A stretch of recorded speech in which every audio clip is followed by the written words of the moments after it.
अवतार the legend episode 241 नकली महाकाल। कहानी अब आगे। चंद्रपुर साम्राज्य। सुबह का समय। जगह कल्याणी का कमरा, राजमहल। कहानी की शुरुआत में हम देखते हैं कि कल्याणी ध्रुवा की मां की ये बात सुनकर नंदिनी अपने चेहरे पर एक हल्की सी मुस्कान रखे उनसे कहती है। नंदिनी, अरे नहीं माँ, इसमें हैरान करने वाली कोई भी बात नहीं है, वो बस हमारे साम्राज्य का भ्रमण करने के लिए ही आए हैं। ये कहकर नंदिनी अपने हाथ में पकड़े पूजा की थाली में से प्रसाद उन्हें देती है, जहाँ प्रसाद में केले के टुकड़े, नारियल के टुकड़े और अलग अलग प्रकार के फल मिले हुए थे। प्रसाद को खाती हुई कल्याणी मन ही मन कुछ सोचती है, जिसे देखकर नंदिनी उनकी ओर देखकर कहती है, नंदिनी क्या हुआ माँ, आप क्या सोच रही हैं? कल्याणी एक गहरी सांस छोड़कर कहती हैं।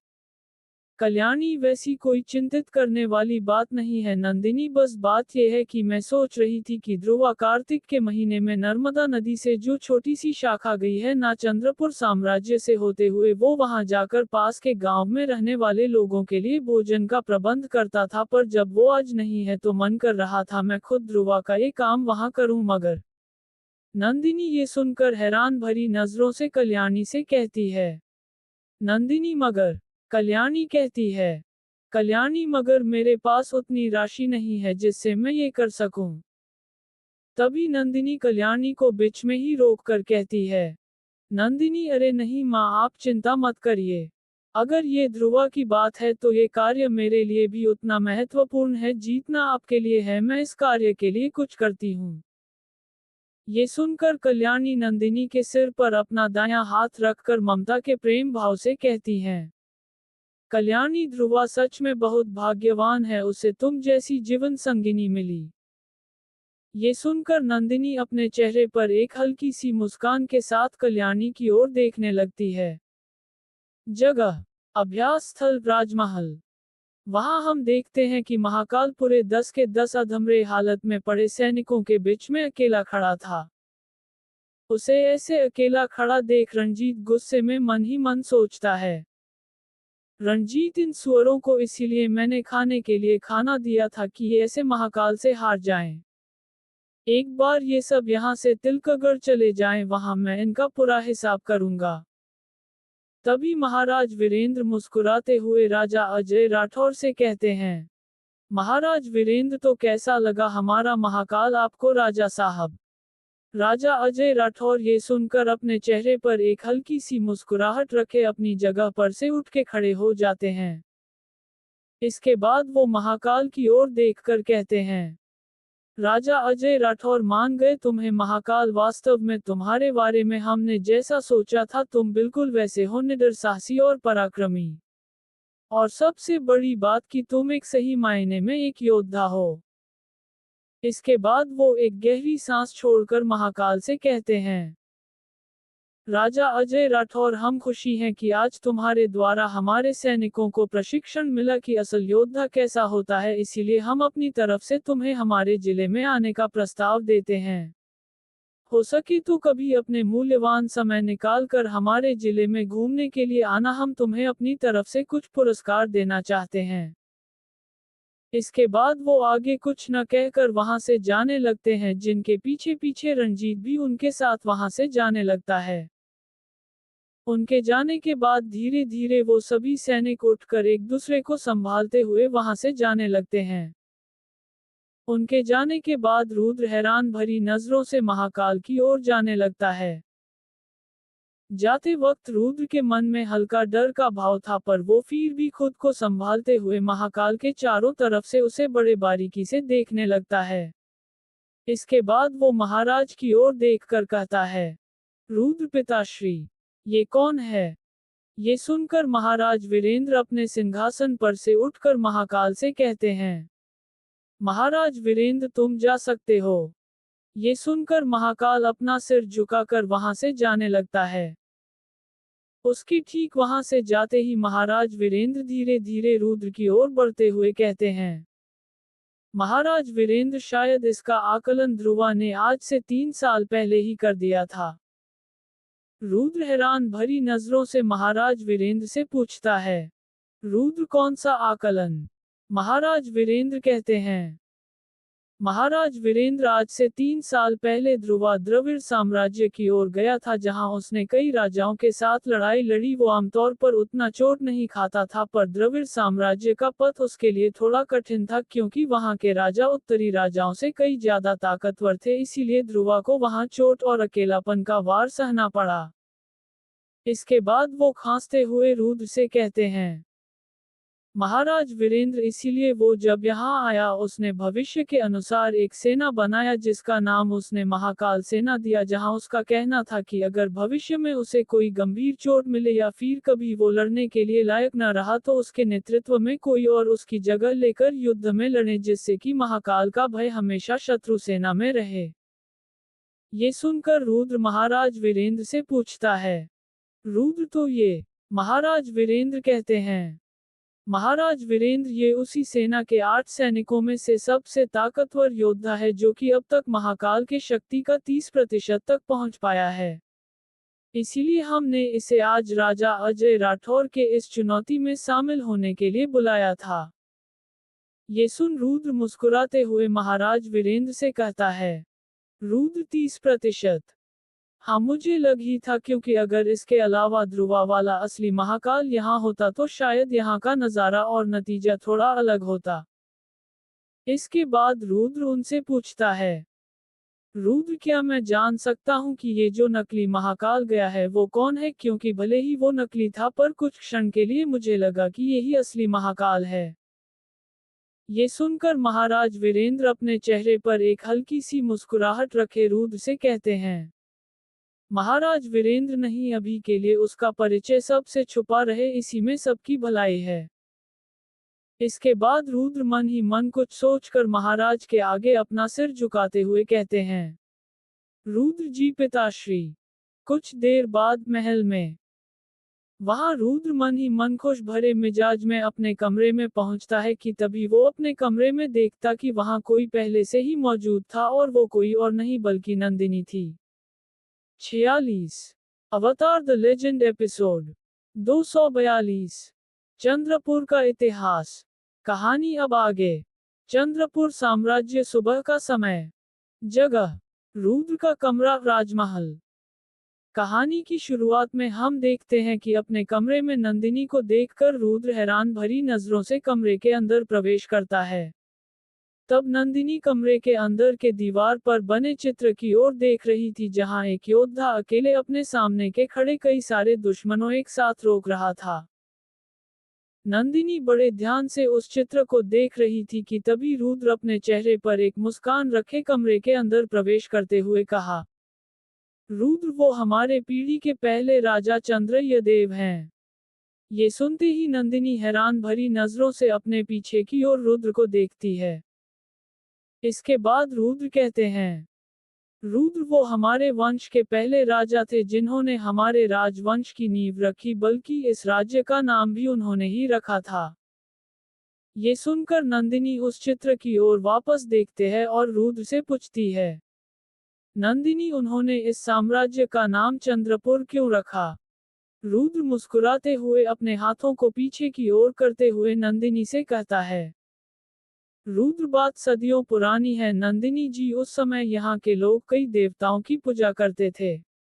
कई तो जंगल, नदी, चंद्रमा और सूर्य की भी पूजा करते थे, पर ज्यादातर लोग चंद्रमा को अपना असली देवता मानते थे। जब चंद्रयदेव यहाँ आए तो उनके नाम से लोगों ने उन्हें भी पूजा करने लगे, बल्कि वो लोग उन्हें देवता मानने लगे, जिसके बाद उन्होंने इस राज्य का नाम चंद्रपुर रख दिया। ये कहकर रुद्र अपने चेहरे पर एक मुस्कान रखे नंदिनी से कहता है, रुद्र, कुछ लोग भ्रमित हो जाते हैं कि ये चंद्रपुर आखिर राज्य है या साम्राज्य। इसका जवाब है कि चंद्रपुर पहले एक छोटा सा राज्य हुआ करता था, पर हमारे पूर्वजों के द्वारा धीरे धीरे वो जब जीतते गए, ये राज्य धीरे धीरे एक साम्राज्य में बदल गया, जिसके अंदर कई सारे राज्य आ चुके हैं।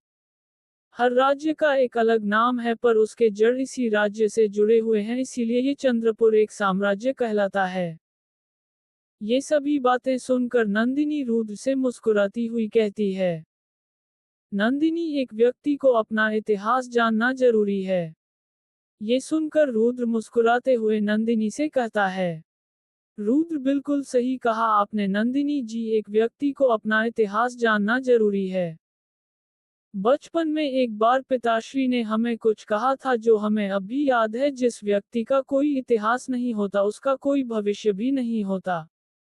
बिना अपने इतिहास को जाने कोई अपने भविष्य की ओर नहीं जा सकता।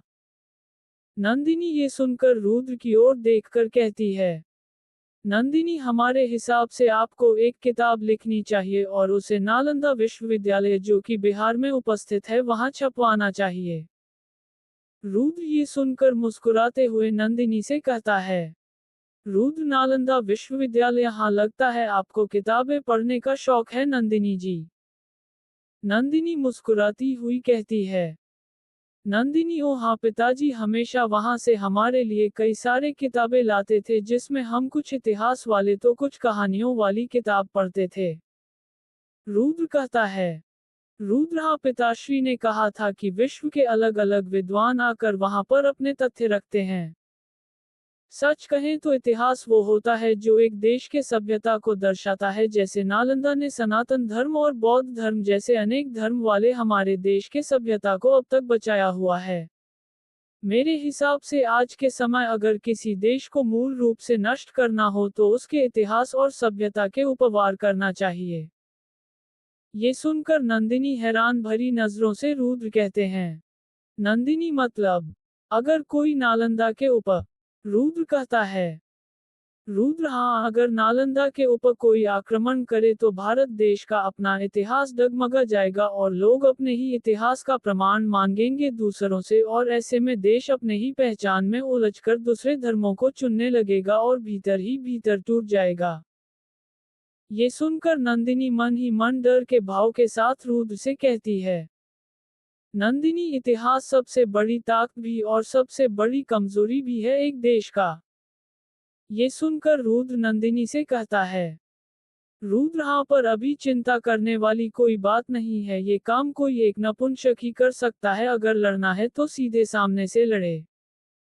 ये सुनकर नंदिनी मन ही मन कुछ सोचती है पर अचानक रुद्र नंदिनी से कहता है, रुद्र खैर वो बात छोड़िए नंदिनी जी, आप बताए आप यहाँ हमसे मिलने क्यों आई थी? ये सुनकर नंदिनी अपने सिर पर हल्की सी हाथ मारकर रुद्र से मुस्कुराते हुए कहती है, नंदिनी अरे देखिए अभी आपसे ये बात करते करते मैं भूल ही गई थी कि मैं यहाँ क्यों आई थी। एक गहरी सांस छोड़कर रुद्र की ओर देखकर, वो बात यह है कि कार्तिक के महीने में ध्रुवा नर्मदा नदी के पास वाले इलाकों में बसे गांव के लोगों के लिए भोजन की व्यवस्था करते थे, पर अब जब वो नहीं है तो हम सोच रहे थे कि क्यों ना हम उस भोजन का व्यवस्था कर दें, इसीलिए हमने कुछ राशियों का बंदोबस्त कर लिया था। पर तभी रुद्र नंदिनी से मुस्कुराते हुए कहता है, रुद्र तो आप चाहती हैं कि हम वो भोजन देने में आपकी सहायता करें? नंदिनी ये सुनकर धीमी आवाज में रुद्र से कहती है, नंदिनी जी राजकुमार। ये सुनकर रुद्र अपने चेहरे पर एक हल्की सी मुस्कान रखे नंदिनी से कहता है, रुद्र ठीक है, हम ये भोजन का व्यवस्था खुद करेंगे। नंदिनी हैरान भरी नजरों से मुस्कुराती हुई रुद्र से कहती है, नंदिनी क्या सच में आप?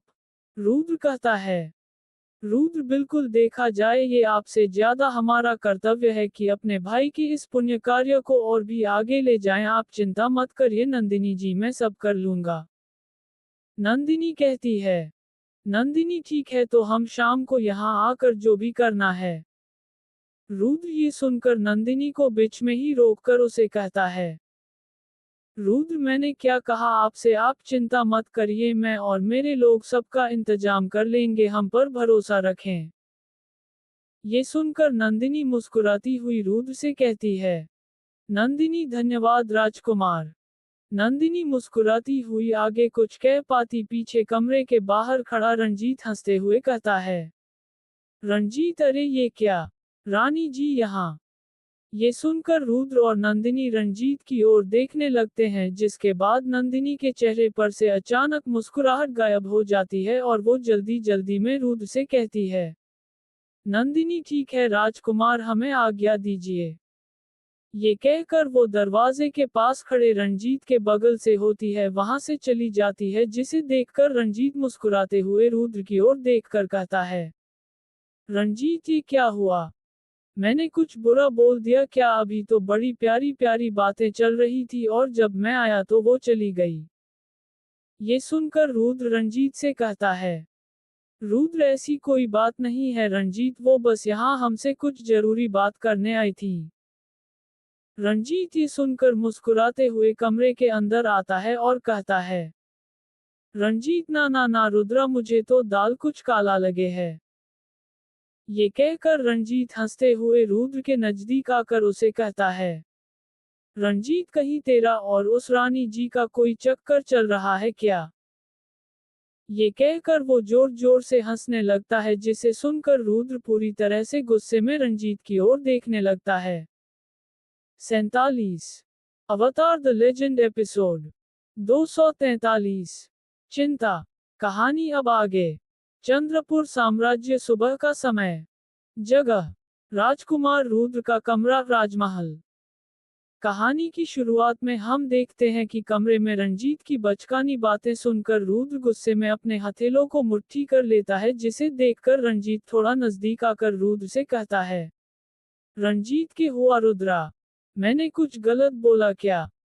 रुद्र ये सुनकर गुस्से में आगे कुछ बोलता उसके मन में अपने पिता के कुछ बातें याद आती है, जिसके बाद रुद्र खुद को संभालते हुए रंजीत से कहता है, रुद्र अपने शब्दों में अंकुश लगाए, राजकुमार हम इस साम्राज्य के होने वाले राजा हैं और आप हमारे ही आगे हमारे ही भाई के पत्नी के बारे में बुरे शब्दों का इस्तेमाल कर रहे हैं। सच कहें तो अगर आप कोई राजपूत न होते तो शायद अभी आपका सिर इस कमरे के खिड़की के होते हुए बाहर खेल रही आपकी बहनें भवानी के चरणों में पड़ा होता, तो जरा ध्यान से आपने शब्दों का इस्तेमाल करिए। रंजीत ये सुनकर अपने चेहरे पर एक मुस्कान रखे रुद्र से कहता है, रंजीत मान गया तुझे रुद्रा, तू सच में एक राजकुमार है, आखिर में तू एक यदेव वंश का है ना, इसीलिए खून तो तेरा खोलेगा ही। ये कहकर रंजीत अपने हाथों को जोड़े मुस्कुराते हुए रुद्र से कहता है, रंजीत मन्ने माफ करो होने वाले राजा साहब, मैं तो बस आपका परीक्षा ले रहा था, मन्ने मारा सिर बहुत प्यारा है। वैसे देखा जाए तो तुझ में और मुझ में कोई भी फर्क ना है, तू भी हमारे तरह आत्मसम्मान वाला लड़का है, हो सके तो मेरे मजाक को बस मजाक के तौर पे तू ले। ये कहकर रंजीत वहां से जाने लगता है कि तभी रुद्र पीछे उसे कहता है, रुद्र ये कोई मजाक या फिर कोई परीक्षा भले ही हो, पर हर बार मैं इस मजाक को स्वीकार नहीं करूंगा। राजकुमार एक नसीहत ले लीजिए, कहने से पहले आप सोच लीजिए कि आप किस राज्य में हैं। मेरे परवरिश में अतिथि का सम्मान लिखा है, इसीलिए आप अभी जिंदा है, पर फिर कभी किसी राजा के सामने इस तरह का मजाक मत करिए। भले ही मैं इस मजाक को मजाक के तौर पर ले रहा हूं, पर अगर वो होता तो शायद आपके टुकड़े हो चुके होते। ये सुनकर रंजीत हैरान भरी नजरों से रुद्र की तरफ देखकर कहता है, रंजीत वो मतलब? ये सुनकर रुद्र अपने चेहरे पर एक मुस्कान रखे रंजीत से कहता है, रुद्र उसके बारे में कम ही जानेंगे तो ही आपके लिए अच्छा है, पर अभी के लिए आप हमारे कमरे से जा सकते हैं। ये सुनकर रंजीत मन ही मन कुछ सोचने के बाद अपने मन में कुछ सवालों के साथ वहां से जाने लगता है। उसे ऐसे जाता देख रुद्र मुस्कुराते हुए उसे देखने लगता है। कुछ देर बाद। जगह महाराज वीरेंद्र का कमरा। वहां हम देखते हैं कि रुद्र महाराज वीरेंद्र के कमरे के आगे खड़ा होकर कहता है, रुद्र क्या मैं अंदर आ सकता हूं पिताश्री? तभी वहां अपने बिस्तर पर लेटे किताब पढ़ रहे महाराज वीरेंद्र रुद्र को दरवाजे के पास खड़ा देख मुस्कुराते हुए उसे कहते हैं, महाराज वीरेंद्र आओ पुत्र। ये सुनकर रुद्र कमरे के अंदर प्रवेश करता है। इसके बाद महाराज वीरेंद्र अपने चेहरे पर एक हल्की सी मुस्कुराहट रखे रुद्र से कहते हैं, महाराज वीरेंद्र तुम बार बार मुझसे आज्ञा मत लो रुद्र, अब तुम बड़े हो गए हो। ये सुनकर रुद्र मुस्कुराते हुए महाराज वीरेंद्र की ओर देखकर कहता है, रुद्र नहीं पिताश्री, सम्मान करना हमारे धर्म में है, ये बात आपने मुझे बचपन में कहा था जिसे मैं अब भी मानता हूँ। ये सुनकर महाराज वीरेंद्र पढ़ रहे किताब को तकिए के पास रखकर रुद्र से कहते हैं, महाराज वीरेंद्र, हाँ मुझे याद है, शायद ये आज से करीब 7-8 साल पहले की बात है ना, जब एक पागल राजा ने हमारे ऊपर हमला कर दिया था। उसका नाम रुद्र कहता है, रुद्र काशी महादेव। महाराज वीरेंद्र मुस्कुराते हुए कुछ कहने ही लगे थे कि तभी अचानक वो खांसने लगते हैं, जिसे देखकर रुद्र चिंतित भरे भाव से महाराज की ओर आने लगता है। महाराज वीरेंद्र खांसते हुए अपने मुंह के पास एक कपड़ा रख देते हैं। ये देखकर रुद्र उनके पास रखे एक पानी से भरे गिलास को महाराज वीरेंद्र की ओर बढ़ता है कि तभी वो देखता है कि महाराज के होंठ पे कुछ खून के बूंदे लगे थे और जिस कपड़े को अपने मुंह के पास उन्होंने रखा था उस पर भी खून के धब्बे लगे थे, जिसे देखकर रुद्र हैरान भरी नजरों से महाराज से कहता है, रुद्र पिताश्री, ये खून। ये कहकर रुद्र चिंतित भरे भाव से उन्हें कहता है, रुद्र आप पानी पी लीजिए पिताश्री, मैं अभी जाकर वेद जी को बुला लाता हूँ। ये कहकर वो वहां से जाने ही लगता है कि तभी महाराज उसके हाथ को पकड़कर मुस्कुराते हुए कहते हैं, रुद्र रुको रुद्र, तुम्हें चिंता करने की कोई जरूरत नहीं, ये मेरे लिए एक आम बात हो चुकी है, बेकार में वेद जी को बुलाने की कोई जरूरत नहीं है। रुद्र ये सुनकर हल्के गुस्से में महाराज से कहता है, रुद्र क्या कहा आपने? मैं चिंता ना करूं पिताश्री, ये खून है। दिन प्रतिदिन आपकी तबीयत और भी खराब हो रही है और आप कह रहे हैं को मैं चिंता ना करूं। महाराज वीरेंद्र ये सुनकर महाराज वीरेंद्र रुद्र के हथेली को पकड़ते हुए कहते हैं, महाराज वीरेंद्र, मेरा कहने का अर्थ था कि अब समय आ गया है कि तुम मेरी चिंता न करके अपने भविष्य की चिंता करो, क्योंकि ये कहकर वो थोड़े भावुक भाव से रुद्र से कहते हैं, महाराज वीरेंद्र, समय आ चुका है पुत्र, अब इस राज्य को अपने नए राजा से मिलवाने का एक नए समय का आरंभ होने वाली है। ये सुनकर रुद्र गंभीर भाव से महाराज वीरेंद्र से कहता है, रुद्र पिताश्री, हमने इस विषय पर पहले ही बात कर ली थी कि मैं अभी के लिए। तभी रुद्र आगे कुछ कह पाता, अचानक महाराज वीरेंद्र के नाक में से खून निकलने लगता है, जिसे देखकर रुद्र डरते हुए उन्हें कहता है, रुद्र पिताश्री, आपके नाक से खून निकल रहा है। ये सुनकर महाराज वीरेंद्र अपने नाक से निकल रहे खून को देखकर डरे हुए भाव से रुद्र से कहते हैं, महाराज वीरेंद्र पुत्र। इसके बाद महाराज वीरेंद्र के मुंह से उल्टी के आकार में खून निकलने लगता है, जिस देख रुद्र पूरी तरह से डरते हुए सैनिकों को बुलाने लगता है। 47 अवतार द लेजेंड एपिसोड 244 बोझ। कहानी अब आगे। चंद्रपुर साम्राज्य, सुबह का समय, जगह राजमहल। कहानी की शुरुआत में हम देखते हैं कि महाराज वीरेंद्र के कमरे के आगे रुद्र राजा अजय राठौर, रणजीत सेनापति भानुराज और महामंत्री रवि प्रजापति तनाव की स्थिति में खड़े थे। तभी रणजीत रुद्र के पास आकर उसके कंधे पर अपना हाथ रखकर कहता है, रणजीत चिंता ना कर रुद्रा, तारा पिता एक महाराज है, कुछ ना होगा उन्हें। रुद्र ये सुनकर अपने आंखों में आंसू भरे सिर हिलाते हुए हाँ का इशारा करता है। तभी कमरे से वेदजी त्रिनाथ और उनके सहायक नीलकंठ बाहर निकलते हैं, जिन्हें देखकर रुद्र सीधे उनके पास जाकर उन्हें चिंतित भाव से पूछता है, रुद्र क्या हुआ पिताश्री को? वो ठीक तो हैं? वेदजी कहते हैं, त्रिनाथ अभी के लिए वो ठीक हैं राजकुमार, आपने अच्छा किया जो मुझे यहाँ जल्दी बुला दिया। रुद्र हैरान भरी नजरों से उन्हें पूछता है, रुद्र अच्छा किया मतलब? वेद जी कहते हैं, त्रिनाथ मतलब कि अगर थोड़ी भी देरी होती तो शायद अभी का दृश्य कुछ अलग होता। ये सुनकर वहां रुद्र दुख भरे भाव से कुछ देर यहाँ वहां देखने के बाद वेद जी से पूछता है, रुद्र अभी उनकी तबीयत कैसी है? क्या मैं उनसे मिल सकता हूँ? वेद जी कहते हैं, त्रिनाथ हाँ, पर अभी उनसे सिर्फ कोई एक ही मिल सकता है, ज्यादा बातचीत उनके लिए अच्छा नहीं होगा। ये कहकर वेद जी अपने सहायक के साथ वहां से जाने लगते हैं। उनके जाने के बाद राजा अजय राठौर अंदर जाते तभी रुद्र उन्हें मना करते हुए कहते हैं, रुद्र मैं अंदर जाता हूँ। ये सुनकर राजा अजय राठौर अपने कदम को पीछे करते हुए रुद्र से कहते हैं। राजा अजय राठौर, ठीक है राजकुमार। इसके बाद रुद्र कमरे के अंदर जाते हैं, जहां वो चलते चलते मन में दुख भरे भाव के साथ महाराज के सामने खड़े होते हैं, जहां बिस्तर पर लेटे हुए महाराज वीरेंद्र अपने आंखों के पलकों को धीरे से खोलते हुए रुद्र से कहते हैं। महाराज वीरेंद्र पुत्र, तुम आ गए। ये सुनकर रुद्र अपने आंखों में आंसू भरे महाराज के पास बैठकर उनको ही देखने लगता है। रुद्र की आंखों में आंसू देख महाराज वीरेंद्र हैरान भरी नजरों से उसे कहते हैं। महाराज वीरेंद्र, रुद्र तुम्हारे आंखों में आंसू। रुद्र कहता है। रुद्र, हम डर गए थे पिताश्री, हम डर गए थे। वो लहू जो आपके मुंह से निकल रहा था, वो लहू रणभूमि पर निकल रहे लहू से काफी अलग था। ये कहकर रुद्र डर के भाव से महाराज से कहता है। रुद्र, सच कहूं तो मुझे कुछ भविष्य के दृश्य दिखे जिसमें मैं आपके बिना अकेला पड़ चुका था और हर तरफ बस अंधेरा छा चुका था, पर दर्द तब शुरू हुआ जब मेरे कंधे जिम्मेदारी के बोझ से झुकने लगे थे और आसपास शत्रु राजा अपने सेना के साथ यहाँ आ चुके थे। सच कहूं तो आपके बिना ये संसार मेरे लिए अंधकार के समान है पिताश्री। ये सुनकर महाराज वीरेंद्र रुद्र के हथेली को पकड़कर कहते हैं।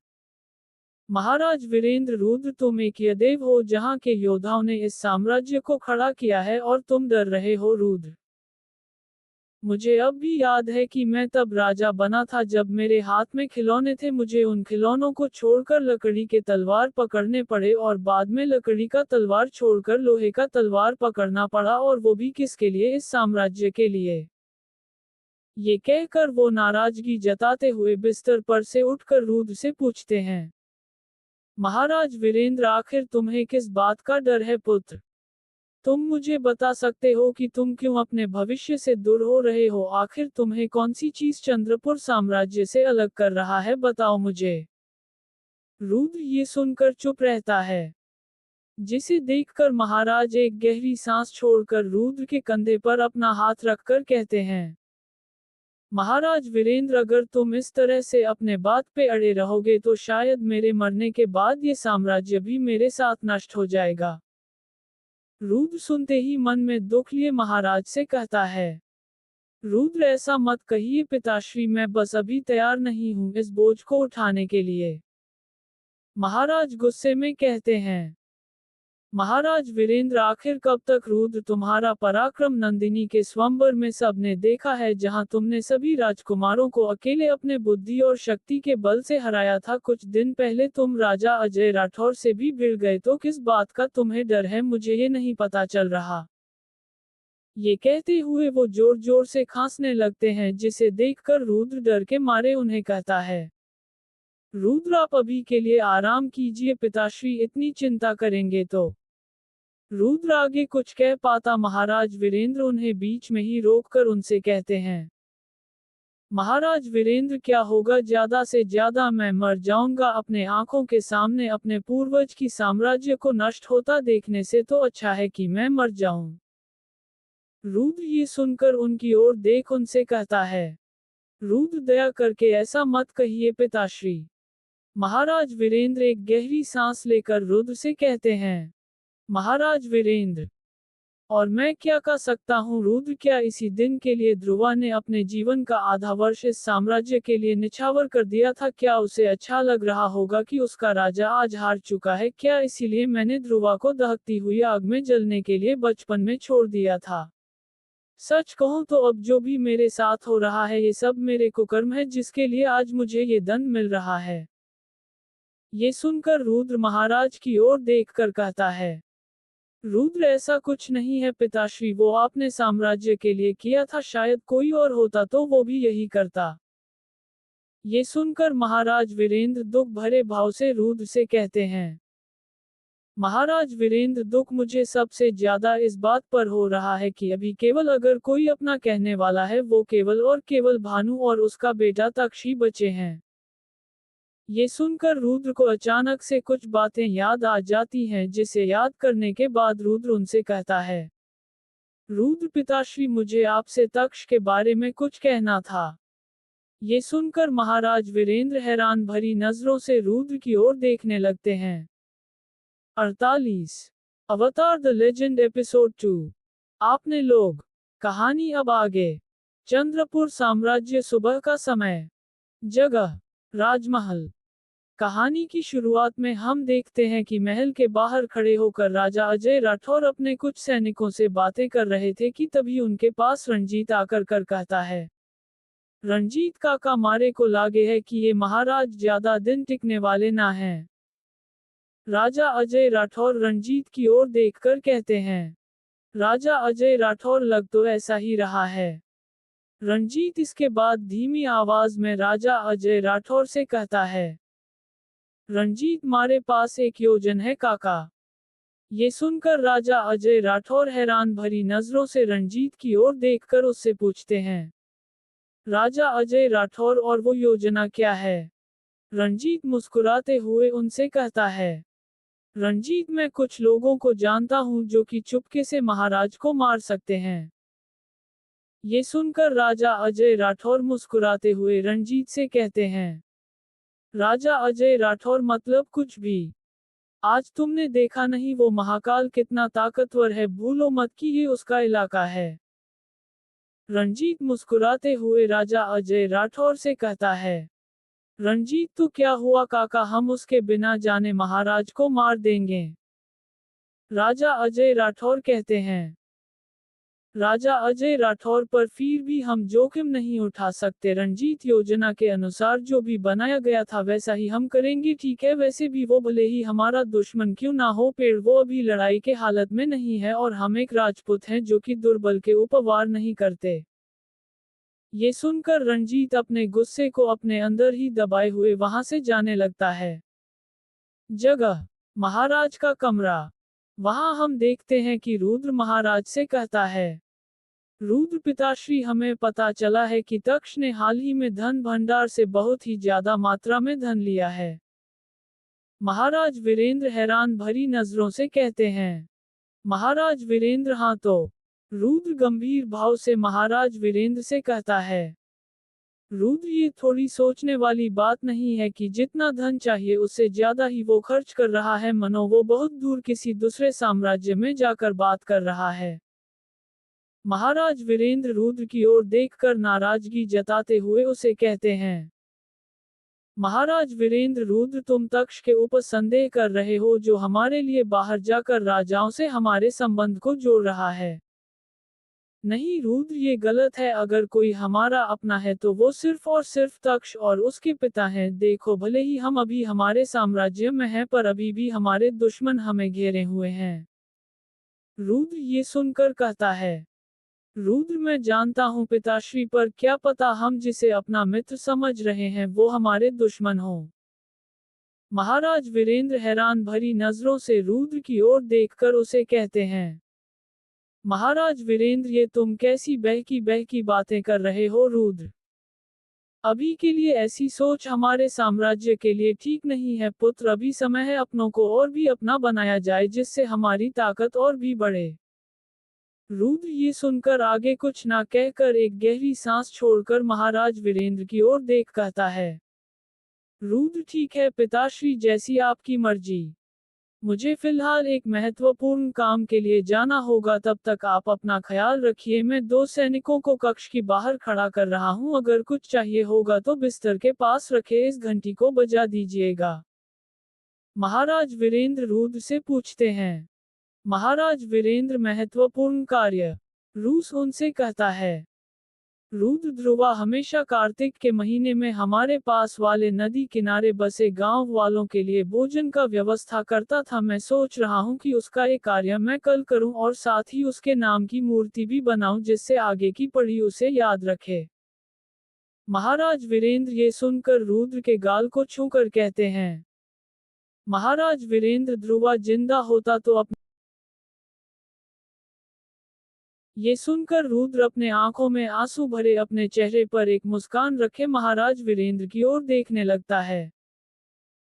इसके बाद वो उस कमरे से बाहर जाकर सीधे पास ही खड़े एक सैनिक के पास जाता है, जहां अपनी और राजकुमार रुद्र को आता देख वो सैनिक सीधा खड़ा होकर हाथ में भाला पकड़े उन्हें कहता है, जीवा सैनिक राजकुमार की जय हो। रुद्र उससे कहता है, रुद्र जीवा तुम्हारे लिए एक काम है। जीवा जी कहिए राजकुमार। रुद्र जीवा हमें अभी एक महाभोजन के आयोजन के लिए कुछ लोगों की जरूरत है जो कि इस काम में बेहतर हो, साथ ही कुछ लोग लाओ जो एक दिन में किसी को भी मूर्ति बना सकें। क्या तुम ये काम कर सकते हो? जीवा जी राजकुमार, मैं अभी उन सब का इंतजाम करता हूँ। तभी वो सैनिक रुद्र से आज्ञा लेकर वहां से चला जाता। रुद्र वहां से जाने के लिए निकलता है कि तभी पीछे से किसी की आवाज सुनाई देती है, भवानी राजकुमार रुद्र।